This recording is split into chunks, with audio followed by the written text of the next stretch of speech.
These are actually some dollar store snacks as well. You've got the old classic wagon wheels.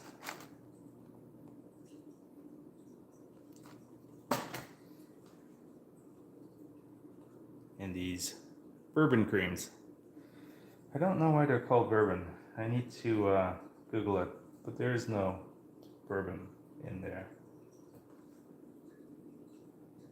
300. I finally hit 300 subscribers, and in the fashion of what cool kids do, I decided I would celebrate with a little bit of snacks and an alcoholic beverage, and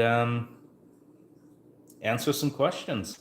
Well, questions that nobody asked, but questions that I was inspired to answer from a few different channels. For anyone wondering, my drink of choice is usually a scotch or a whiskey. I don't know if I'm allowed to say which one it is or do product endorsements, but this one's called Bell's. It's pretty delicious. We'll have a little wedge of our celebratory wagon wheel cookie cake.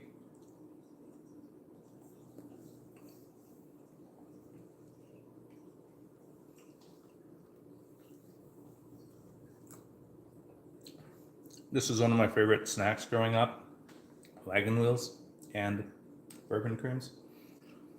It's funny how something goes from being very popular as a child to ending up in the Dollarama and forgotten.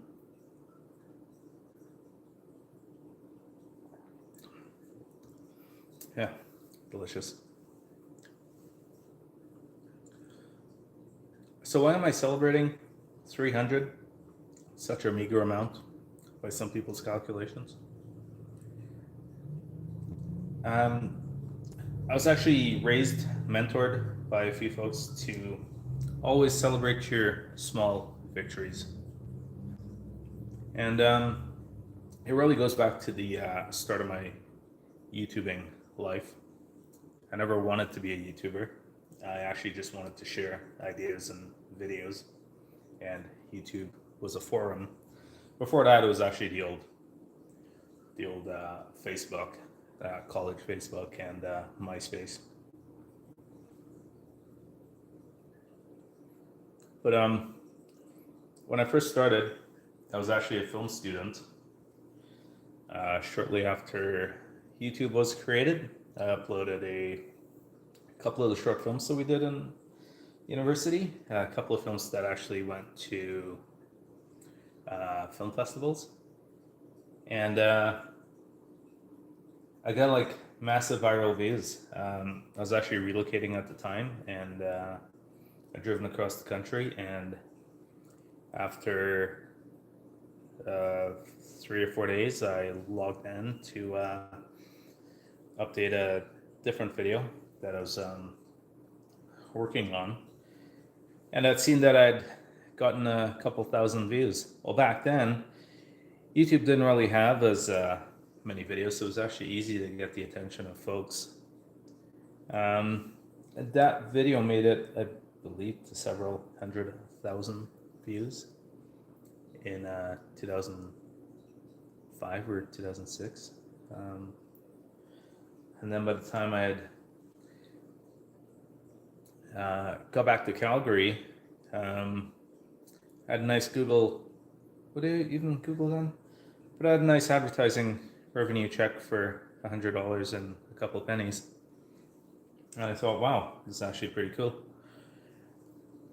A couple years later, logged in, and my balance was 0.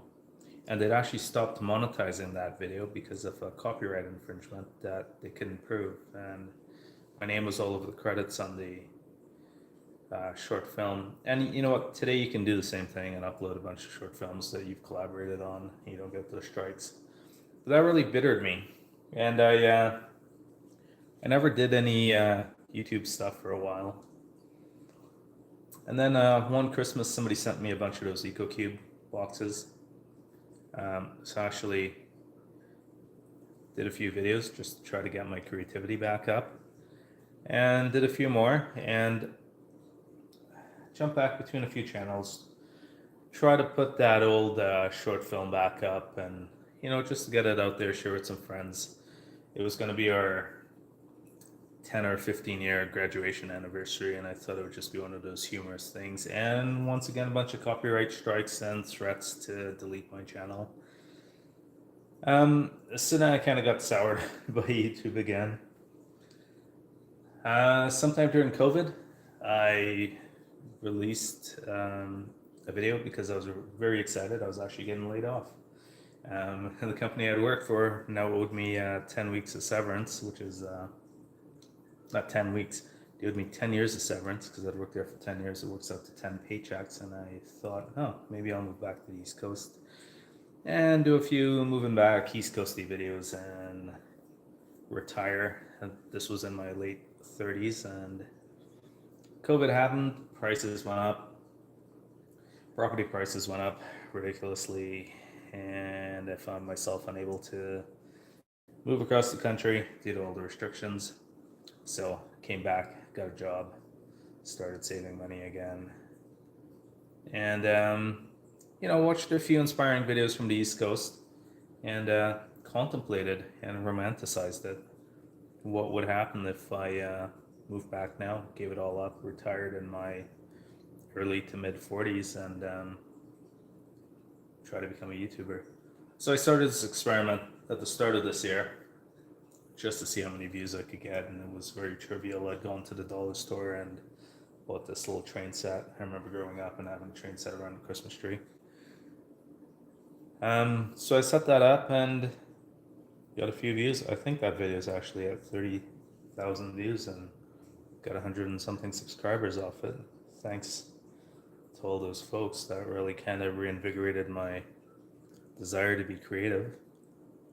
And then I've kind of just gone on and documented stuff. I'm a dollar store shopper, so I think it's always great to share some thrifty ideas.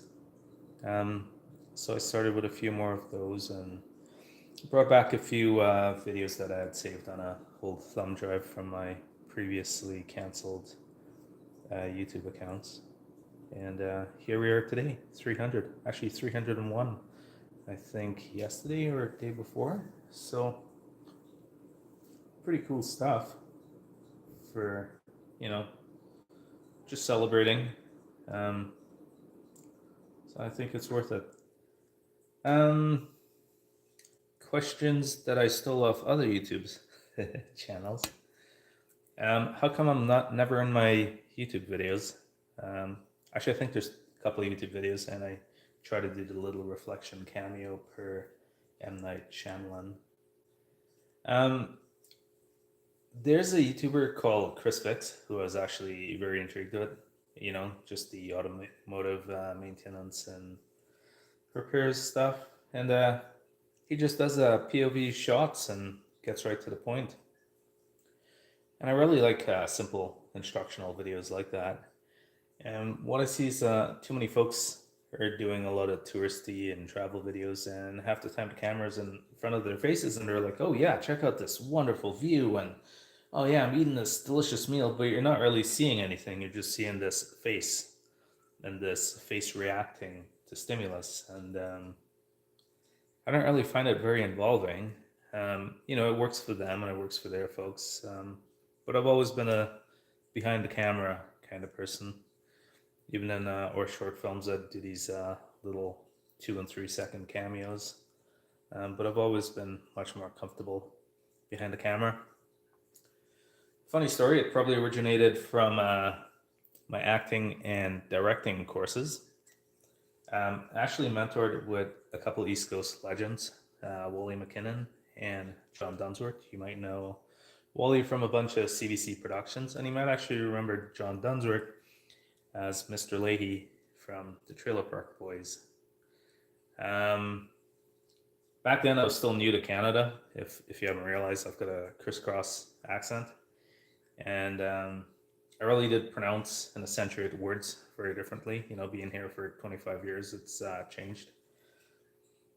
Um, but my voice adapts really to the situation and the folks I'm interacting with, and I don't know, maybe my voice and pronunciation and accentuations were changing too much, and he really got frustrated and probably annoyed. And I remember the acting and directing exercises became very painful, and I really hated them. So I stopped doing the acting and directing stuff, and I'd really just kind of hang out behind the camera, do all the technical stuff, and do the editing. So I got more into the technical side. That became my thing. So here I am, always just behind the camera.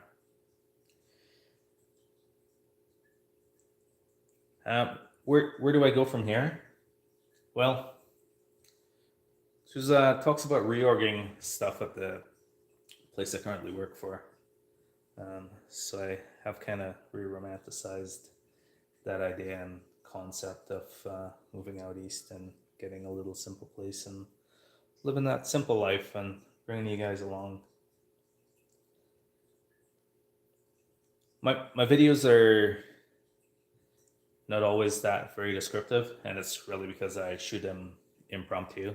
Like I get something and I'm like, hey, this would be a cool video, and I start using it, and you're literally just getting my initial reaction. I haven't like sat down, I haven't gone through a lot of stuff, I haven't tried to figure out a lot of stuff about it, I haven't really scripted anything. I'm just genuinely just using something and giving you my first-hand account. So sometimes not too descriptive, not very creative by some people's standards. My partner asked me, how come I don't do the jingle at the end where I say subscribe, like, bell notifications, and all that stuff? And that was actually inspired by another YouTuber, Foresty Forest.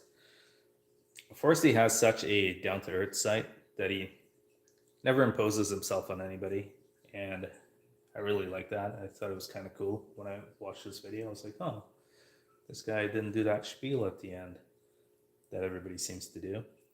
And I actually like that, so I incorporated that. I think a few of my older videos might have it at the end, back when I was thinking it would be something to get into. But I don't think I've really done it. I usually say like check you out in the next one, or till the next one, or see you guys soon. I try to keep it pretty simple. Pretty humble, right? Humility. It's a virtue that doesn't really exist out there anymore.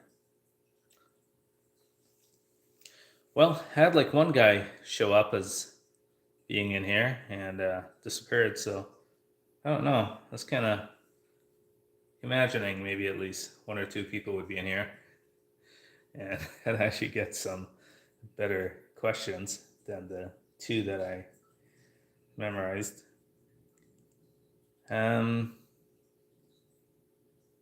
Yeah, not much of an interactive group.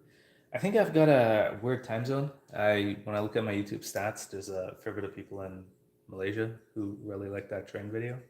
I think that train video is actually in like the 35,000 views, and so it's interesting the reach and the audience you can get with YouTube. You know, it's a very cool piece of technology. Get your ideas out there and reach the world. Sounds like something you'd hear at an expo in the 70s or 80s, and now it's a reality. Well, folks, I don't know if this recording will save. Hopefully it does. And you can watch it on your own time and celebrate with me. And as usual, feel free to shoot me a question on this. Maybe I'll try to do another one at some point and time it way better. And like I did say in my previous video, I was contemplating doing like a podcast or something. Doing that University of New Brunswick trip, I hadn't been back in almost 20 years, and it just kind of spurred ideas and conversations. I'm usually full of advice and full of stories. So I think sharing some of that with some folks out there, maybe it'll inspire you, maybe it'll teach you something. Maybe it's the life advice you're looking or not looking for. But you guys have a good night, and until the next one, I've got to scarf these snacks now that I've opened them. I don't really want to waste them.